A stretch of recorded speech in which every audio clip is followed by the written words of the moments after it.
दुनिया में लगभग 3 से 4 करोड़ लोग डिप्रेशन से ग्रसित है। ये डाटा देखकर पता चलता है कि डिप्रेशन कोई मामूली चीज नहीं है। डिप्रेशन में आकर इंसान इस दुनिया में लगभग मरे हुए के बराबर हो जाता है। उसकी सोचने समझने की शक्ति नष्ट हो जाती है।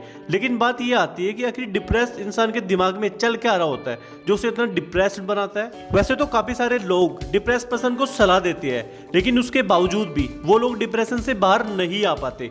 इन दुखों से भरे फीलिंग के पीछे का बायोलॉजिकल रीजन क्या है, इस वीडियो में हम यही जानने वाले हैं। तो इस वीडियो को पूरा लास्ट तक जरूर देखना।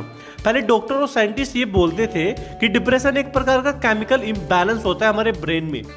ब्रेन में एक प्रकार का न्यूरोट्रांसमीटर केमिकल है जिसका नाम है सेरोटोनिन।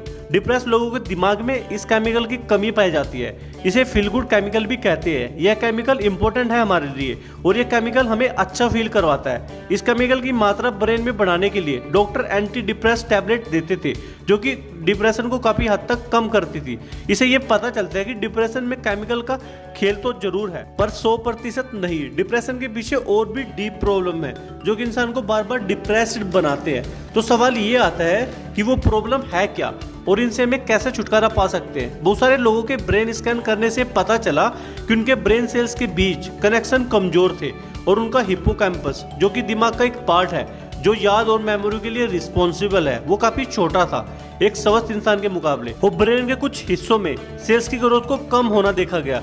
इसके पीछे मेन रीजन था स्ट्रेस। तो इसे ये पता चलता है कि डिप्रेशन का कारण सिर्फ केमिकल इम्बैलेंस ही नहीं बल्कि यह एक बीमारी है। वो हमारे ब्रेन सेल्स की ग्रोथ को भी रोक देती है और इससे डिप्रेशन और बढ़ता चला जाता है। अगर हम किसी इंसान को कहे कि डिप्रेशन से बाहर आ जाओ तो वह चाहकर भी ऐसा नहीं कर सकता क्योंकि सीरियस डिप्रेशन ने उसके ब्रेन सेल्स को अफेक्ट किया है। इस वजह से हमको लगता है कि डिप्रेस लोग कमजोर होते हैं, बट ऐसा बिल्कुल भी नहीं है। हम उनको अच्छे से समझ नहीं पाते, इसलिए उनको सपोर्ट भी नहीं कर सकते डिप्रेशन से बाहर निकलने में। रिसर्च से ये भी पता चला है कि सही ट्रीटमेंट से ब्रेन सेल्स की रिकवर किया जा सकता है और डिप्रेशन को अच्छे से ट्रीट करने के लिए यह बिल्कुल इंपॉर्टेंट है कि ब्रेन सेल्स की ग्रोथ को और स्ट्रक्चर को नॉर्मल किया जाए, वरना तो वह रिलैप्स होता रहेगा। इसलिए बहुत सारे लोग डिप्रेशन बाइपोलर होता है, मतलब कुछ टाइम तो वो खुश रहेंगे और अचानक से वो दुखी हो जाएंगे विदाउट एनी रीजन। रिसर्च से ये भी पाया गया है कि एंटी डिप्रेशन टैबलेट सिर्फ हमारी ब्रेन की सेरोटोनिन केमिकल को ही इम्बैलेंस नहीं करती बल्कि ब्रेन सेल्स की ग्रोथ में भी हमारी हेल्प करती है। इस सेल्स की ग्रोथ को हम कहते हैं न्यूरोजेनेसिस।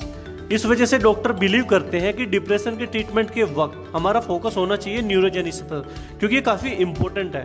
कुछ जेनेटिक फैक्टर भी है जो डिस्कवर किए गए। एक स्टडी में पाया गया कि सेरोटोनिन ट्रांसपोर्टर जीन्स में कुछ वेरिएशन काफी हद तक डिप्रेशन से लिंक्ड है। हर इंसान में इस जीन्स के 2 कॉपी होते हैं, एक कॉपी मदर से आता है और दूसरा कॉपी फादर से। तो स्टडी में 800 पार्टिसिपेंट को लिया गया जिनको 5 सालों तक ट्रैक किया गया। तो डाटा निकल के सामने आया कि 33% लोग जिनके पास एक शॉर्ट कॉपी था और एक लॉन्ग कॉपी जीन्स का, वो लाइफ में स्ट्रेसफुल घटनाओं में काफी जल्दी डिप्रेस हो जाते थे। और जिन लोगों के पास 2 शॉर्ट कॉपी थे वो और भी ज्यादा डिप्रेस हो जाते थे। और दूसरी तरफ जिन लोगों के पास लॉन्ग कॉपी जीन्स थे वो लाइफ में स्ट्रेसफुल घटनाओं को अच्छे से हैंडल कर पाते थे। और भी कुछ जीन्स डिस्कवर किए गए हैं जिनका कनेक्शन डिप्रेशन से पाया गया। जुड़ो बच्चों पर किए गए स्टडी से पता चला कि एक बच्चे को अगर बाइपोलर हो जाए तो दूसरे के भी होने के चांस 80% तक होते हैं, जो ये बताता है कि जीन्स भी काफी हद तक इसके लिए रिस्पॉन्सिबल है। डिप्रेशन की मैं यहाँ पे बारे में बात कर रहा हूँ। तो इन सब बातों से ये पता चलता है कि डिप्रेशन केवल एक साइकोलॉजिकल कंडीशन नहीं है बल्कि इसके पीछे फिजिकल इम्प्लीकेशन भी है और कुछ जीन्स भी इसके लिए रिस्पॉन्सिबल होते हैं। तो ये सब सुनने के बाद अगर हम किसी इंसान को जानते हैं जो डिप्रेशन से सफर कर रहा है तो हमें उन्हें समझने की कोशिश करनी चाहिए और उनको प्रॉपर अटेंशन देना चाहिए। हमें उन्हें डाउन फील नहीं कराना चाहिए बल्कि उन्हें एनकरेज करना चाहिए जिससे कि वो डिप्रेशन से बाहर आ जाए। और एक जानवर पर की गई रिसर्च से पता चला कि डिप्रेस पर्सन को कभी भी अकेला नहीं छोड़ना चाहिए। उनको सोशली होना चाहिए, लोगों से बातें करनी चाहिए, अपनी फीलिंग को शेयर करना चाहिए, क्योंकि जितनी ज्यादा फीलिंग वो शेयर करेंगे उनका दिल का दिमाग का बोझ उतना ही कम होता रहेगा। आज के टाइम में यार ये चीजें आपको दिमाग में रखनी है। डिप्रेशन में कोई भी जाता है उसका एक कारण होता है, एक साइकोलॉजिकल कारण। उसके साथ में कुछ ऐसी घटनाएं होती है जिसकी वजह से वो डिप्रेशन में चला जाता है। लेकिन एक चीजों को याद रखो यार, कोई भी चीज परमानेंट नहीं है। कोई आज के टाइम में लव स्टोरी में पढ़ के डिप्रेशन में चला जाता है, कोई चीज परमानेंट नहीं है। आपकी जिंदगी है, आपको जीना, अपना कंट्रोल, अपनी लाइफ का कंट्रोल किसी दूसरे के हाथ में नहीं देना। तो दोस्तों यही थी आज की वीडियो।